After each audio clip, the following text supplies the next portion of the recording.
శ్రీమాత్రే నమః. సరస్వతీదేవి వీణాపాణి.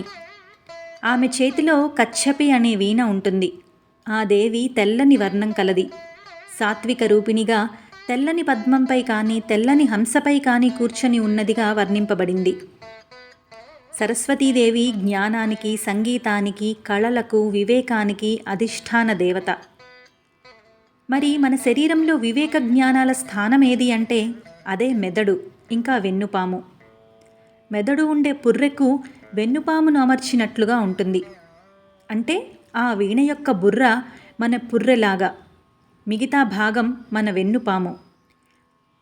వీణ చివర సరిగ్గా గమనిస్తే ఒక జంతువు ముఖం కనిపిస్తుంది. దాని పేరు యాళి. అది ఒక పౌరాణిక మృగం. అది మన వెన్నుపాముకు చివర ఉండే చక్రంలో ఉన్న కుండలిని శక్తిని సూచిస్తుంది.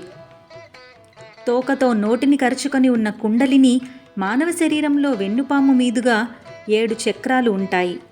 అందులో అన్నింటికన్నా కింద మూలాధారం అనే చక్రం ఉంటుంది. అందులో మనిషిలోని కుండలిని శక్తి ఒక నల్లని పాములా తన తోకను తానే నోటితో కరచి పట్టుకొని ఉంటుంది. ఈ వీణలో యాళి ఆ కుండలిని శక్తికి ప్రతిరూపం.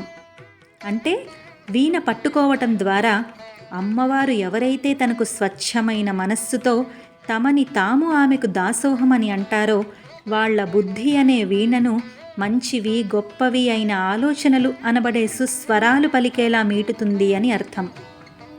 లోకంలో ఎన్నో రకాల సంగీత వాయిద్యాలు ఉండగా ఆ సరస్వతీదేవి చేతిలో వీణ ఉండడానికి గల కారణము ఇదే.